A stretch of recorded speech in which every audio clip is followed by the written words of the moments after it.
Well, good afternoon, and thanks for joining us today. The COVID-19 pandemic is causing significant disruption to businesses in Canada. Canadians have put their lives into building businesses. Owners and employees have worked together for decades, sharing the highs and the lows of creating a successful business.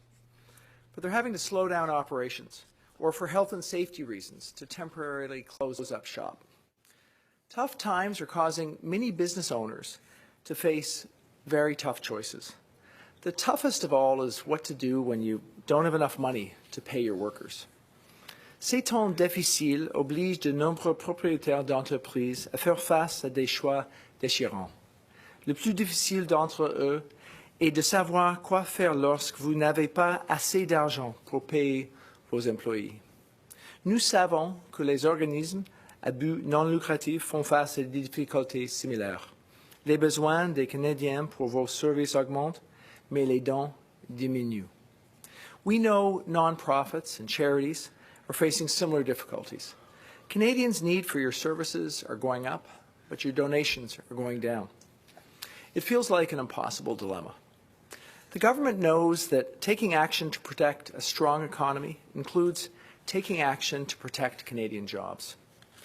That's why a wage subsidy matters. Making sure that Canadians feel secure in their jobs is a boost to confidence that we all need in this challenging time. It's a sense of hope that life will get better, even as we deal with stress and sickness, that our families will be able to pay the bills, and that life will go on. The proposed Canada Emergency Wage Subsidy would provide employers who see a 30% or more decline in gross revenues since this time last year with a wage subsidy of 75% for the first $58,700 of normal salary, up to a maximum of $847 a week per employee. The decline of 30% or more will be determined by comparing your revenues, if you're in a business, to the same month last year for March, April, or May. And you'll need to reapply each month. We understand that this has been an incredibly tough time for new business owners. The Canada Emergency Wage Subsidy would be available to Canadian businesses, big and small, individuals, partnerships, and corporations that are not publicly funded. I want to be clear that this includes the hospitality sector. I know restaurants and bars have been particularly hard hit by this pandemic. It's also available to all Canadian nonprofits and charities that see a similar decline in revenues. Le gouvernement sait que pour protéger une économie forte, il faut prendre des mesures pour protéger les emplois canadiens. La subvention salariale d'urgence du Canada offrirait aux employeurs qui voient une baisse de 30% ou plus de leur revenu brut en comparaison avec la même période l'année dernière une subvention salariale de 75% pour les premiers 58 700 $ de salaire normal, jusqu'à un maximum de 847 $ par semaine par employé. La baisse des revenus sera calculée en comparant le mois en question avec le même mois l'an dernier, pour mars, avril et mai. Vous devrez réappliquer à chaque mois. Cette subvention sera offerte aux petites et grandes entreprises canadiennes, y compris aux restaurants et bars, qui, je le sais, connaissent des difficultés.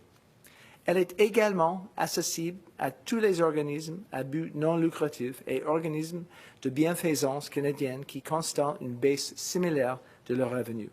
Nous allons travailler avec le secteur dans les jours à venir pour nous assurer que l'implémentation du programme sera efficace et flexible. We know that workers in all sectors need job security. The Canada Emergency Wage Subsidy will make sure that families have a decent income and that businesses stay strong and ready to get back to work when we rise from this crisis. As an employer, you'll need to attest that you're doing everything you can to pay the remaining 25% of your workers' income. We know that this may not always be possible. The system will be flexible because what's most important is that Canadians can come back to work.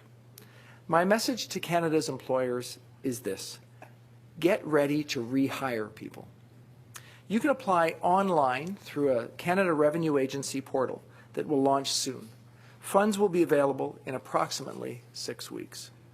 Les employeurs qui utilisent cette subvention doivent faire tout ce qui est en leur pouvoir pour constituer le 25% restant de revenus des travailleurs. Mon message aux employeurs du Canada est le suivant: préparez-vous à réembaucher des gens. Vous pouvez présenter une demande en ligne via un portail de l'Agence de revenus du Canada qui sera lancé bientôt. But let me be clear. As the Prime Minister said on Monday, there will be severe consequences for any bad actor that tries to abuse this system. If, in this time of crisis, anyone attempts to use this money for fraudulent purposes, they will face severe penalties. This is a high-trust system we're putting in place, but we'll take decisive action against anyone who breaks that trust. Si, en cette période de crise, toute personne tente d'utiliser cet argent à des fins frauduleuses, elle pourrait faire l'objet de sanctions importantes. This is an unprecedented crisis, and we've taken unprecedented measures, introducing emergency support unlike any this country has ever seen. This is the largest economic program in Canada's history. We estimate this measure to protect Canadian jobs will cost $71 billion and reduce the cost of the Canada Emergency Response Benefit, which we introduced just last week, to $24 billion. We know that Canadians' need for help is urgent. You'll remember that just 2 weeks ago, I told you that we would do whatever it takes. Today, once again, we are doing exactly what is required. I want to thank all the public servants who've been working at all hours for weeks now under strange and stressful circumstances to get these emergency programs up and running. Today's announcement is the next step in Canada's COVID-19 economic response plan that is putting people first. L'annonce d'aujourd'hui se base sur les autres mesures de soutien pour les travailleurs et pour les entreprises du plan d'intervention économique du Canada pour répondre à la COVID-19, ce qui inclut le soutien pour les familles, les personnes âgées, les communautés autochtones, les femmes et les personnes sans abri. I want to take a brief moment to remind any Canadians with disabilities that these programs are here for you too, and that CRA has a variety of accessibility tools to help you. Canadians, we know, are facing tough times. Through our plan, we are focused on providing immediate support to them. With the Canada Emergency Wage Subsidy, we're protecting jobs. With the Canada Emergency Response Plan, we're helping those who lose their jobs.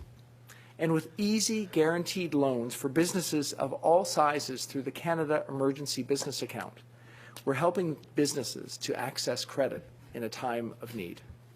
In order to get through this, everyone, individuals, businesses, charities, and the governments, need to take responsibility for each other. We need to protect our health, to protect our workers, to protect our economy, and to protect our most vulnerable. En aidant les entreprises à maintenir l'emploi des Canadiens, nous nous assurons que, au moment venu, les entreprises canadiennes pourront rapidement reprendre leur activité. Et surtout, je veux rappeler à tout le monde, restez en sécurité. We'll get through this, and when we do, together, employers and employees will continue to build a strong Canadian economy. The government remains steadfast in its commitment to be there for all Canadians, supporting you every step of the way. And above all, I want to remind everyone, stay safe. Thank you. With that, I'd like to pass it over to my colleague, Mary Ng, the Minister for International Trade and Small Business. Mary? Thank you, Bill. Good afternoon, everyone. Merci beaucoup de vous joindre à nous. This is a challenging time for all Canadians. There's no question that entrepreneurs, small businesses, and their employees are feeling an incredible burden in the face of COVID-19. Restaurants and cafes have had to close their doors. Tech and manufacturing companies have had to slow their businesses. and bookshops and clothing stores have had to lay off their staff. Small businesses are at the heart of our communities. They employ 8.3 million hardworking Canadians. Growing up, helping my own parents run their small business, I know that it can often be a family affair. And with the 75% of Canadian small businesses having fewer than 10 employees, I've heard from many employers that their teams are so closely knit that they feel like family. And if the COVID-19 pandemic has taught us anything so far, we are all in this together. Everything we have announced to date is to respond to what we've heard from thousands and thousands of small businesses across the country, from helping them keep their employees on staff, supporting with funds and cash flow to operate and pay their bills, and to keep their costs low. We're keeping costs low by deferring the GST and HST and customs duty payments for businesses for the next 3 months and extending the tax filing deadline.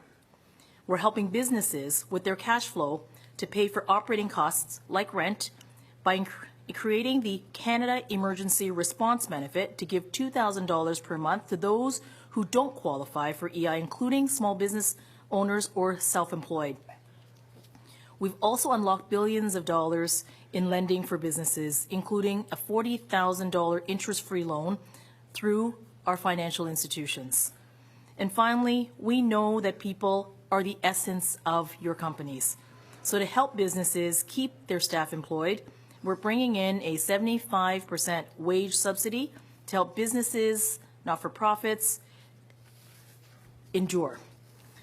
Comme mon collègue Bill Morneau vient de le dire, nous annonçons les conditions d'admissibilité à la subvention salariale. The goal of this subsidy is truly to help businesses who've been hard hit by COVID-19. I know this emergency help can't come soon enough, and we're working hard to get you the support as soon as possible. It has been heartening to hear from so many small businesses, owners, entrepreneurs over the past couple of weeks, and indeed right up to this weekend, about how this will make a real difference and how this is going to help them keep their employees on their teams and on their staff. A family-owned restaurant in Halifax wrote in to say they will now be able to put their staff back on payroll so that they will be able to get ready as soon as it's safe to open their doors. A zero-waste grocery store in Vancouver will now be able to hire back some of the employees and to keep food on the shelves to serve their community, and countless more stories like this. We continue to listen to the very needs of Canadians, to small businesses, to entrepreneurs across the country. Know that we are there for you and that we're working around the clock to give you the urgent support that you need. Together, we will get through this. Merci beaucoup. And now I will pass it to my colleague, Minister Bains. Thank you very much, Minister Ng. I just want to make a few brief remarks. First of all, to echo the comments that were made by my colleagues, which is a heartfelt thank you to many businesses for sharing their stories and highlighting the importance of this wage subsidy and the impact this would have to help secure jobs and help to make sure that people can move forward, pay the bills, and take care of one another. But in particular, I also want to thank the businesses that stepped up over the past several days in helping our government in mobilizing industry and helping us scale up and retool efforts for personal protective equipment, for essential medical supplies, to deal with frontline healthcare workers. Your efforts mean a lot, and I want to take this opportunity to thank you once again. We are indebted to you, and as my colleagues have said constantly and consistently, that we're in this together. One of the things I also wanted to highlight with respects to the wage subsidy today, it is also part of our government's overall agenda to make sure that people have the ability to stay employed. When you talk to businesses, they often mention their number one concern, their number one priority is talent. How do you attract talent, and how do you retain talent? And today's measures are essential for businesses to be able to succeed in the short term and long term as well by keeping essential staff on their payroll. This has been a consistent part of our government's industrial policy, the Innovation and Skills Plan, and it's a reminder that the most important resource we have are our people. And the next step after we get through this crisis, and we will get through this crisis, is to make sure that Canadians are better off, that they can pay the bills in the short term, but that companies can quickly rebound. So the measures announced today in the emergency wage subsidy is a demonstration of our ability to think through the next steps as well in order to make sure that Canadians can spend money, generate demand, create more growth and more opportunities in the coming weeks and months. So once again, I want to thank my colleagues for being here. I'd like to open up to the media for any questions they may have.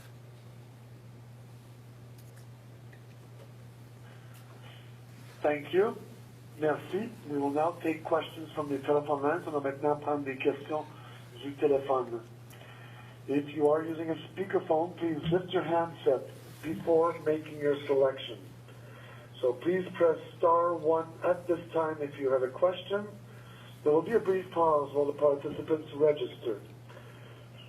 Nous allons maintenant passer la période de questions. Si vous utilisez un téléphone main libre, s'il vous plaît, soulevez le combiné avant d'effectuer votre sélection. S'il vous plaît, appuyez sur étoile 1 maintenant pour poser une question. Il y aura un court délai vous permettant de vous enregistrer dans la file d'attente pour la période de questions. The first question is from David Lundgren, Reuters, Canada. Please go ahead. Yes, thank you, Minister.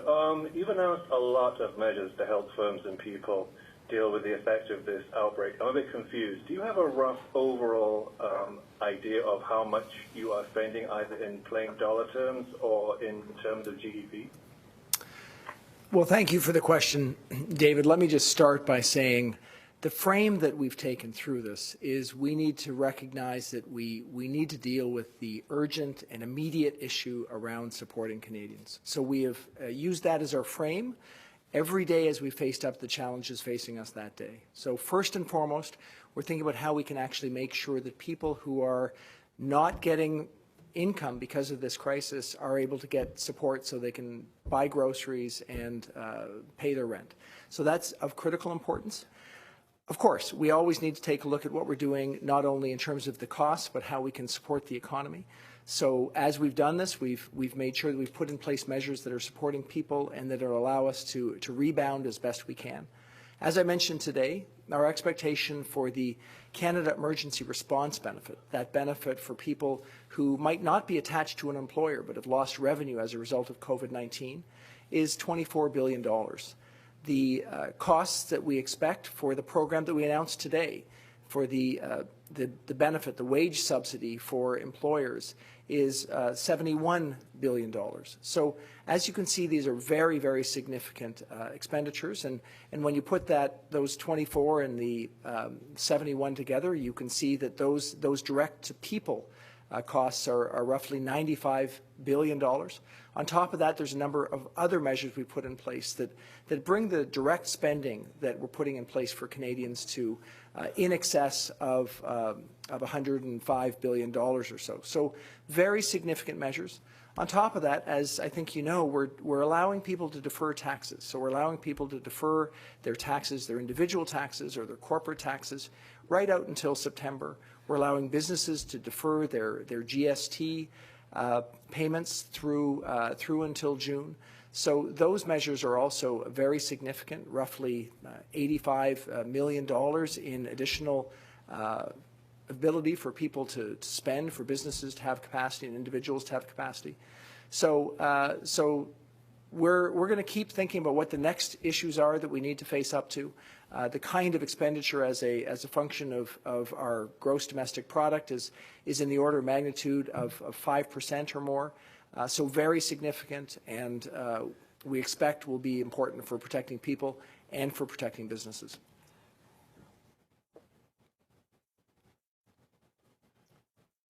Thank you. The next question is from Kate Bolongaro, Bloomberg. Your line is open. Hi, Minister Morneau. I have a question regarding following up on the question regarding about how does this translate to the actual budget deficit? What kind of numbers are we seeing for that? Thank you for the question.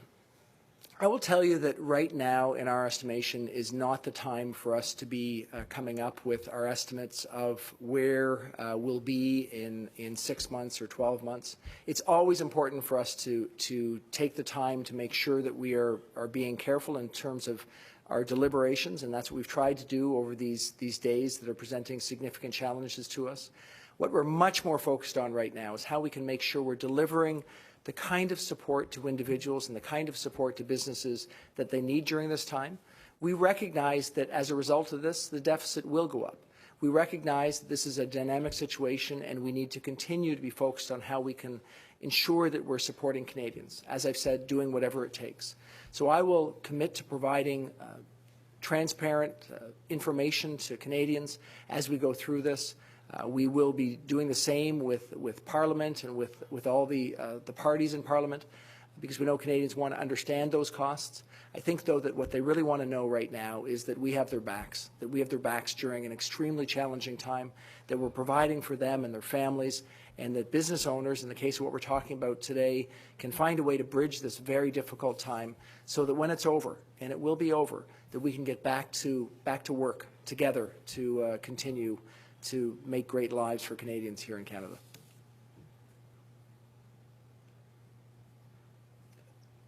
So what is the full cost of the fiscal package now?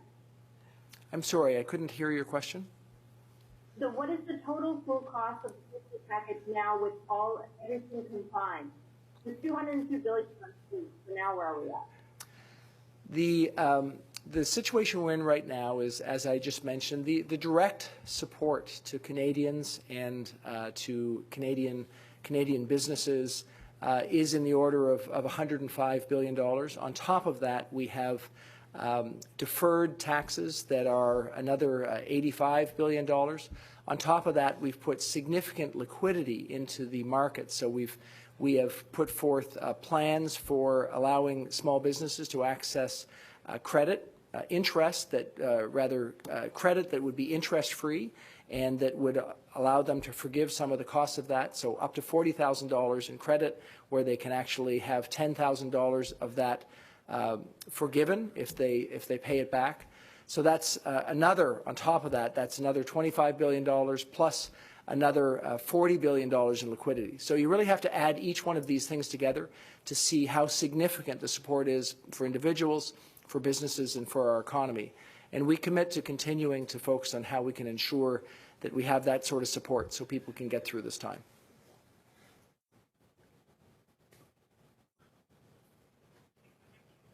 Thank you. Merci. Next question, Bill Curry, the Globe and Mail. Please go ahead. Hi, Minister. Can you just talk a bit about how things have evolved over the past week? Because last Wednesday when you were in the Senate, there was the debate over the CRB and whether wage subsidies of 75% were necessary. You were arguing at that time that they weren't necessary, and that Denmark was requiring this requirement to show steep wage declines, which you were saying was a knock against that program. Then Friday, the Prime Minister announces you're going ahead with this. It was expanded on Monday. The details get bounced back a few more times. And now it sounds like you're recalling Parliament. So why did you make these shifts over the last few days, and why is there a need to call back Parliament? Well, that's not actually what I said last week. What is important for me to say is that what we've tried to do is make sure that at each step along the way we support Canadians and Canadian businesses in the appropriate way. So the very first issue from our standpoint was to make sure that for those 5.7 million Canadians that are working but not attached to a firm, that we had a benefit that was going to help them in the case of having no revenue as they face this challenge. And we all know these people. They might be people that are trainers in a gym, or personal support workers, or someone who's driving a taxi, or it might be someone who's a contractor providing software services. And their revenue was going down immediately, so that's why we had to put the Canada Emergency Response Benefit in place right away, so that as their revenue went down to zero, they had the ability to know they were going to have the capacity to buy groceries and pay rent. Secondly, what we came to realize quickly is that we needed to make sure that we could have people stay attached to their place of work if at all possible. And that's why we've moved forward on this Canada Emergency Wage Subsidy. So that's going to allow employers to keep employees on staff and to pay them 75% of the income they were receiving pre-crisis up to a maximum of $847, keeping that attachment so that businesses can get back to doing their work right after we get through this crisis. And then finally, we know that for many businesses, in particular for small businesses, we need them to have the access to credit so they can get through a difficult time. And that's why we've put in place a Canada Emergency Business Account, allowing small businesses to access $40,000 in credit, and for that to be forgiven if they pay it back before December 31st, 2022. And that credit will be at zero interest. For larger firms, we're also developing with the banks, and we've worked together with the banks to make sure that they will have the ability to get credit to see their businesses through. So I think what you'll see is that we have a three-pronged approach, that it's a made-in-Canada approach. It's appropriate for us. The approach for other countries have been instructive, but of course every situation in every country is different, with different workforces, with different labor situations. And we think what we've done is protected those people who are off work because of COVID-19, whether they're on their own or whether they're working in a company, and done it in a way that will allow our economy to be strong once we get through this crisis.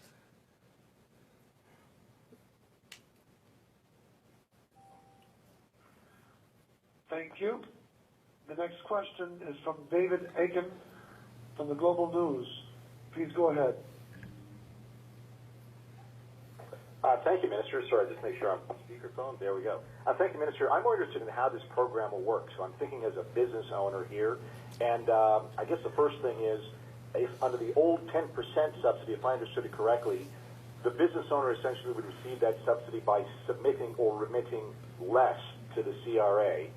But in this case, does it sound like the CRA will actually send the subsidy to the bank account of the business owner?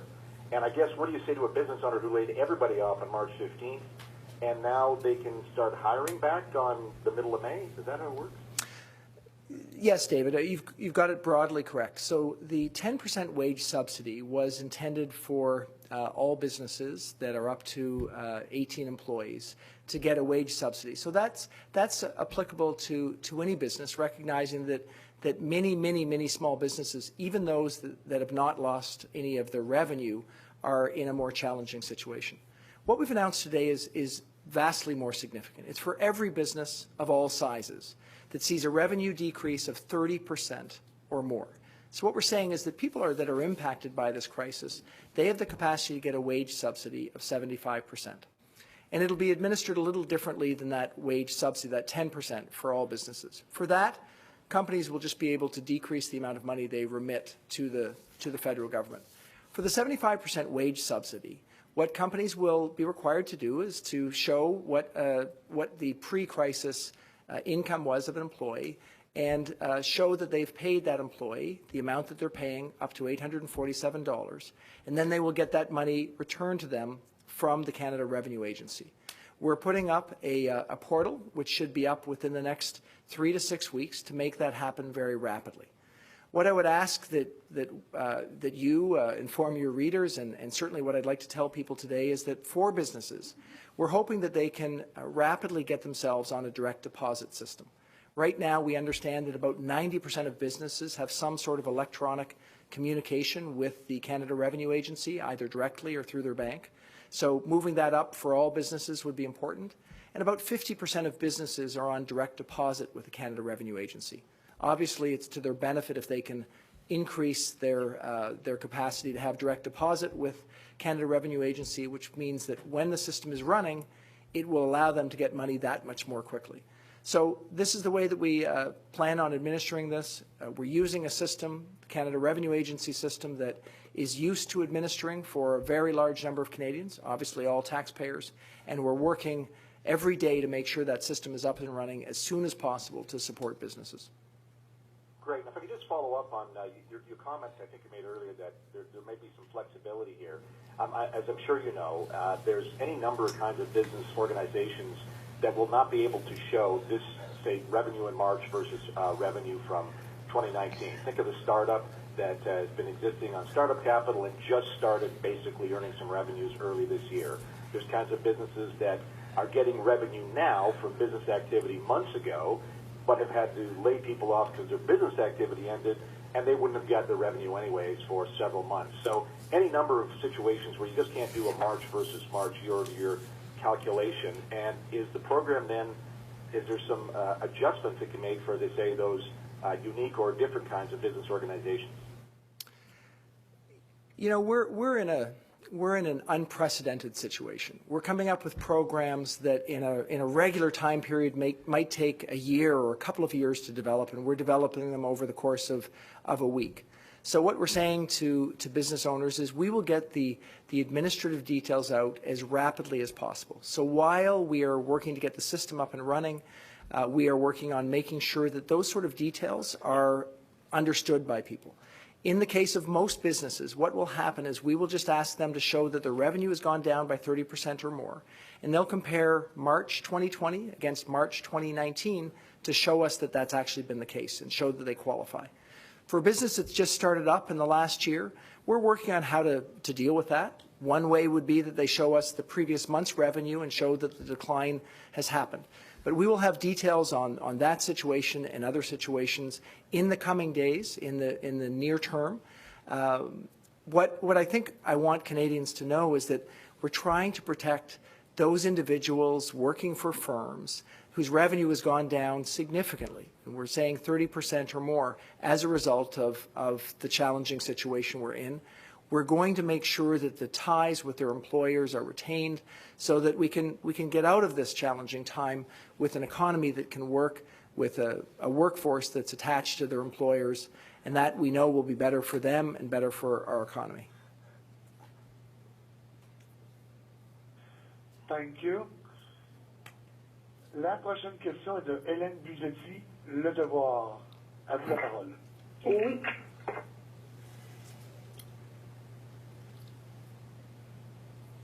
Madame Buzetti? Oui, bonjour. Actually, yes. Hi, can you hear me? Yes, I can. Yes, Minister, I wanted to ask you the question in English because it's actually very technical. It was about the remaining 25%. It's not clear to me whether it's compulsory to pay it for a business owner or if it's an aspirational goal. You mentioned that they have to prove that they try everything to give that 25%. How can they make that proof? Well, here's the thing. We think that we all need to be working together in a time of crisis. We know that Canadians are stepping forward in ways to support their neighbours, to support their family, to support their friends. We all expect that of each other in a time of crisis. What we're saying to businesses is, yes, we will provide a 75% wage subsidy. So, you know, if you were paying someone before this crisis at $60,000, we're going to provide a 75% wage subsidy. So that means up to $45,000. So that's what we're committing to do. We're asking businesses, if they can, to pay that extra 25%.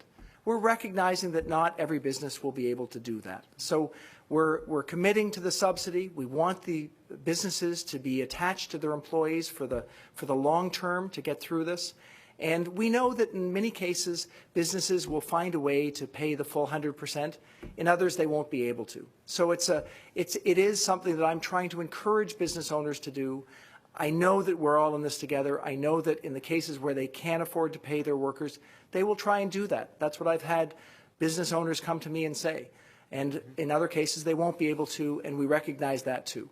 We need to get through this intact, and by taking that sort of approach, we think that it's the appropriate way to deal with this challenge.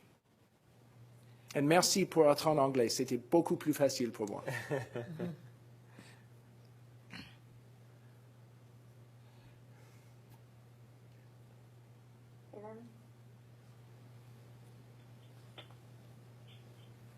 Helen, do you have a follow-up? No? Then, operator, I think we're ready for the next question.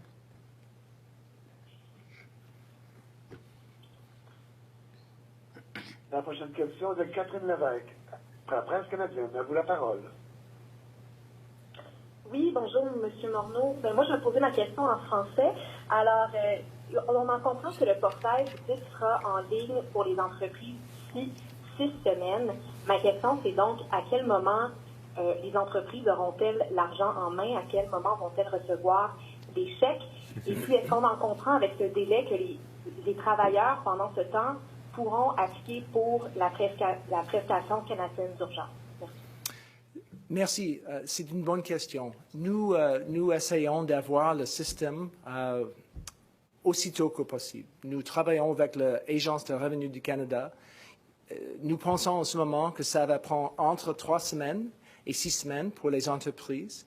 Ça veut dire que nous espérons d'avoir le système en 3 semaines, mais on ne peut pas être précis jusqu'à on a chaque détail. Mais la chose importante est que les gens peuvent être dans la prestation d'émergence aussitôt que possible, donc la semaine prochaine. Mais c'est important pour les entreprises de considérer s'ils peuvent réembaucher avec leurs employés maintenant, et de cette façon, ils peuvent leur payer, et après, nous allons payer les entreprises.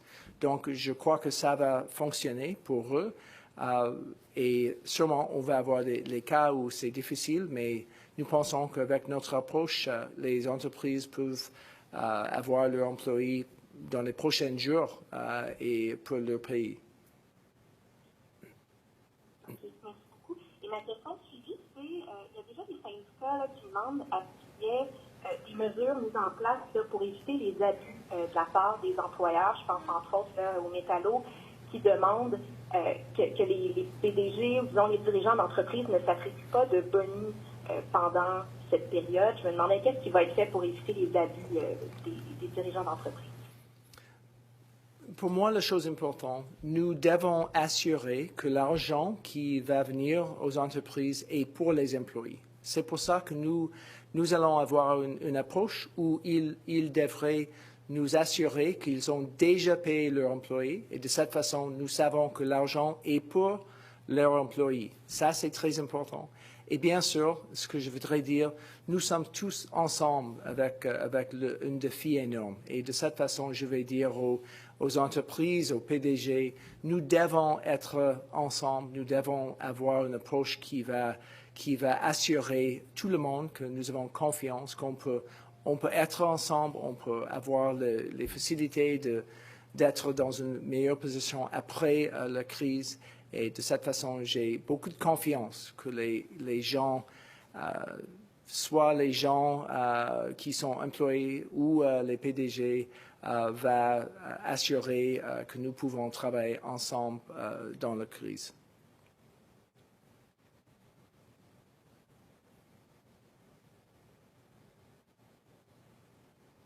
Thank you. Merci. La prochaine question est de Joël Denis Bellavance, La Presse. À vous la parole. Oui, bonjour, M. Morneau. Je voulais savoir si, je sais que le programme de subvention salariale doit durer 3 mois. Qu'arrive-t-il si la crise se prolonge? Est-ce que le gouvernement est prêt à prolonger la subvention salariale au-delà des 3 mois qui sont prévus en ce moment? Joël Denis, c'est une très bonne question. Nous devons être là pour les Canadiens et les Canadiennes. Nous savons que nous ne pouvons pas savoir en ce moment la duration de la crise. Nous serons là pour les Canadiens, mais maintenant, nous avons trouvé des approches qui vont aider les gens immédiatement. On va chaque journée considérer la situation et considérer comment nous pouvons continuer d'avoir un niveau de confiance pour les Canadiens et les Canadiennes, et ça va continuer d'être notre approche. Nous serons ouverts à considérer comment et quand le temps est là, on va avoir plus de mesures si c'est nécessaire. Très bien. En supplémentaire, M. Morneau, le mandat du gouverneur de la Banque, Stephen Poloz, doit prendre fin en juin. Est-ce que vous avez l'intention de nommer quelqu'un rapidement pour le remplacer à la tête de la Banque du Canada? Au début, je voudrais dire, Stephen Poloz, le gouverneur de la Banque du Canada, il a travaillé fort avec nous. C'était très important pour moi de travailler avec M. Poloz. C'est très bon d'avoir les outils monétaires et fiscaux ensemble. Ça, c'est une approche qui était très importante dans cette crise. Mais je sais qu'il va être à la fin de le terme en juin. De cette façon, on va trouver le prochain gouverneur et ça c'est quelque chose d'important quand même dans une situation comme ça. Je suis sûr qu'on a des très bons choix. Thank you. That concludes the question period for today's press conference. I will hand it over to Minister Morneau for closing remarks. Well, I'd like to thank all of you, the journalists who've been on the line, for your questions. I'd like to thank Canadians that are taking some time to be with us right now. We are doing our utmost to make sure that we can help Canadians get through a challenging time. You've heard the Prime Minister talk about really what is, for us, from an economic standpoint, our three-pronged approach. We are working hard to make sure that we have a way for people to get money if they're finding that they just don't have any resources as a result of COVID-19, and that's our Canada Emergency Response Benefit. We will have that system up and running over the course of the next week so that people can actually get access to funds. We also, as you've heard today, we are putting in place a Canada Emergency Wage Subsidy. It's going to allow companies to make sure they can bring their employees back on staff, that they get a wage subsidy of up to 75% of pre-crisis wages, up to $847. And it's not just for companies, it's for nonprofits, organizations that have seen a significant decrease in their revenue because of this crisis. And finally, for businesses small and large, we're finding a way to ensure that they can have credit through this very challenging time. We know that we need to bridge our way through this. So what I want to say is that we will be there to support people in this crisis. We are going to continue to consider the next steps that we might need to take as this crisis unfolds. And we will be open to new measures appropriate to the challenges that we face, because we're going to have Canadians back during this time of crisis. So thank you very much. Merci beaucoup.